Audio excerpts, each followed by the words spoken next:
E aí pessoal, vamos lá aqui para uma aplicação do fluxo de calor, né?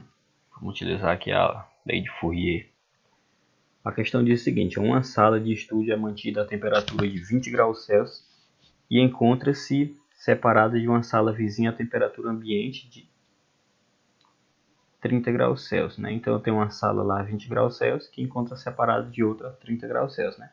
Elas são separadas por uma janela retangular de vidro de 8 milímetros de espessura, 1 metro de altura, 1,5 metro de largura. Aí diz o seguinte: sabendo que a condutividade térmica do vidro é de 0,80 watts por metro vezes Kelvin, ó, lembrando que eu falei para vocês, algumas questões podem trazer a temperatura aqui em Kelvin, mas não tem diferença. Ó.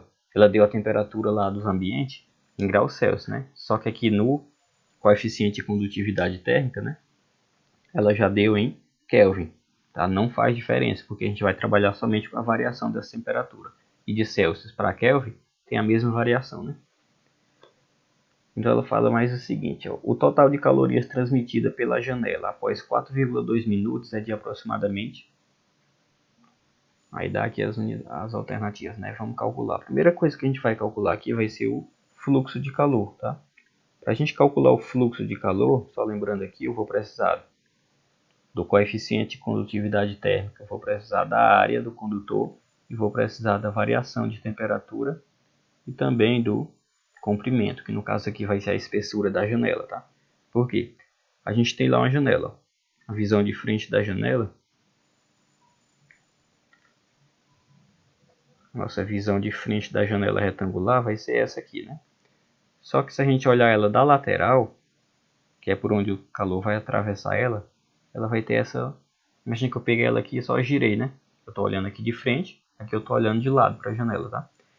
Na visão lateral, a espessura, que é o que o calor vai ter que atravessar, vai ser exatamente esse pequeno comprimento aqui, né? Que vai ser a espessura da janela, que no caso é 8 milímetros, tá? Então o nosso L, que é o comprimento, vai ser os 8 milímetros.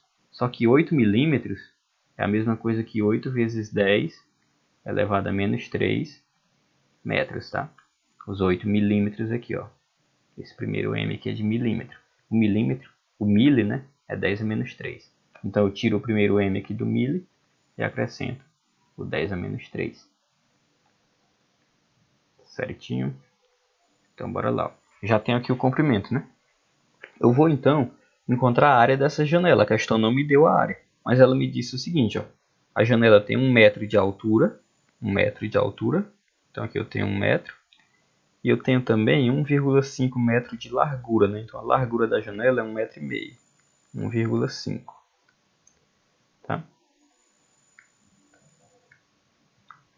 Para eu encontrar a área, como é que eu encontro a área? Eu tenho aqui um retângulo, né? A área do retângulo é só fazer base vezes a altura. A base é 1,5 e a altura é 1, né? 1,5 vezes 1, que eu vou multiplicar. Multiplico os lados, né? 1,5 vezes 1 dá 1,5 metros quadrados. Aqui a gente já tem a área, então, né? Aqui eu já tenho o comprimento. A coeficiente de condutividade térmica, né? A questão aqui já me deu. Então, eu já tenho que K é igual a 0,8. Né? Só que 0,8 eu posso escrever ele também como sendo 8 vezes 10 a menos 1, tá? Para combinar aqui que a gente já tinha escrito lá no L, né? 8 vezes 10 a menos 1, que é a nossa condutividade térmica. A variação de temperatura a gente vai ter que calcular também, tá?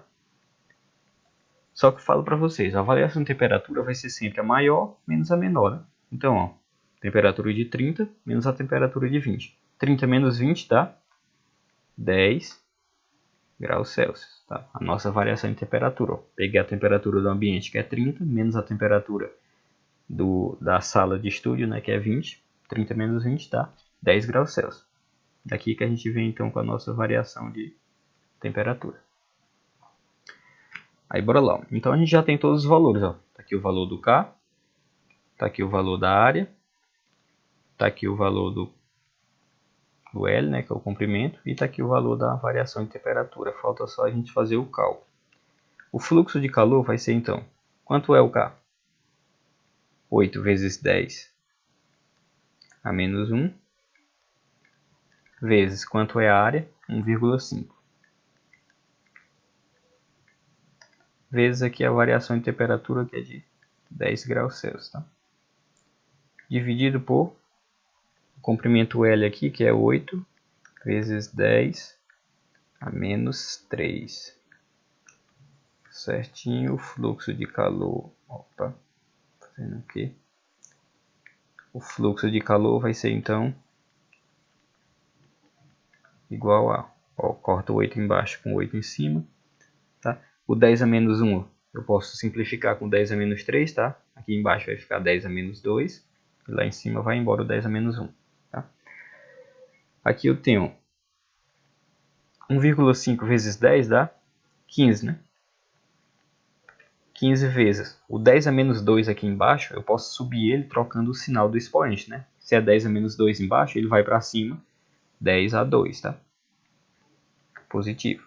Então, o nosso fluxo de calor vai ser, então, 15 vezes 10 elevado a 2. 10 elevado a 2 é o mesmo que 100, né? Então, 15 vezes 100 dá 1.500 joules por segundo. Esse aqui é o valor do nosso fluxo de calor, né? Só que a questão não quer o fluxo de calor. Ela quer a quantidade de calorias transmitida após 4,2 minutos. Tá ok? Então, de posse lá desses 4,2 minutos, que é o nosso fluxo de calor, aliás, de posse aqui dos 1.500 joules por segundo, que é o nosso fluxo de calor, tá? Eu posso fazer o que a questão não quer. O que eu vou fazer mais aqui, ó? Eu tenho que lembrar também que o fluxo de calor, ele é a quantidade de calor, ou quantidade de energia, né? Que passa por unidade de tempo. Ou seja, a variação da quantidade de energia por a quantidade de tempo. A questão quer que a gente encontre exatamente esse Q aqui, que é a quantidade de energia que passa para um tempo, ΔT aqui, de 4,2 minutos, ok? Então eu tenho o seguinte, ó, daqui eu posso isolar o Q. Eu vou ter que essa quantidade de calor, ela vai ser o fluxo de calor, esse aqui que está embaixo desse lado, vai para o outro lado, multiplicando, né? Então vai ficar o ΔT vezes o fluxo de calor vezes o intervalo de tempo, né? Então eu vou ter, ó, que essa quantidade de calor vai ser, quanto é o fluxo? 1.500. Aí aqui vem mais outra coisa, presta atenção, tá em joules por segundo, né? A questão nos deu o tempo aqui, ó, de 4,2 minutos, né? Então lá eu tenho que multiplicar aqui por 60, porque o tempo vai estar em minutos, e multiplicar por os 4,2 minutos, que é o tempo, né? 4,2 vezes 60 dá os 4,22, não é 5. Dá os 4,2 minutos transformados para segundo, né? Então vamos lá. Eu vou ter então que essa quantidade de calor... Peraí, eu não vou nem fazer essa multiplicação ainda não. Olha aqui para as alternativas, ó. A questão nos deu em quilocaloria, né? Quilocaloria. Só que a gente encontrou aqui a quantidade de calor, o fluxo, em joule, né? Eu tenho que transformar ainda essa quantidade de calor aqui de calorias para joule. Aliás, de joule para calorias. Para isso eu só divido ele por 4,2, tá? Lembrando da relação lá, tá? Uma caloria é igual a 4,2 joules. Então, para eu transformar de joule para caloria, eu só divido por 4,2. Então, aqui eu também divido por 4,2. Essa quantidade de calor vai ser igual, então, corta esse 4,2 com esse 4,2. Eu vou ter aqui, ó, 15.000 vezes 60, né? 15 vezes 6 dá... 15 vezes 4 dá 60, mais 30 dá 90, né? Então, aqui, ó, 15 vezes 6 dá 90. Eu só substituo aqui os 3 zeros, né? Então, deu um total aqui de 90.000 calorias. Com as alternativas, só voltando lá para ver, as alternativas estão em quilocalorias. Eu tenho que dividir aqui por 1.000. 90.000 dividido por 1.000 dá 90 quilocalorias. calorias. Tá? Que vai nos dar aqui a letra D. Ok? Você viu aí, ó, que o bicho está começando a pegar, né?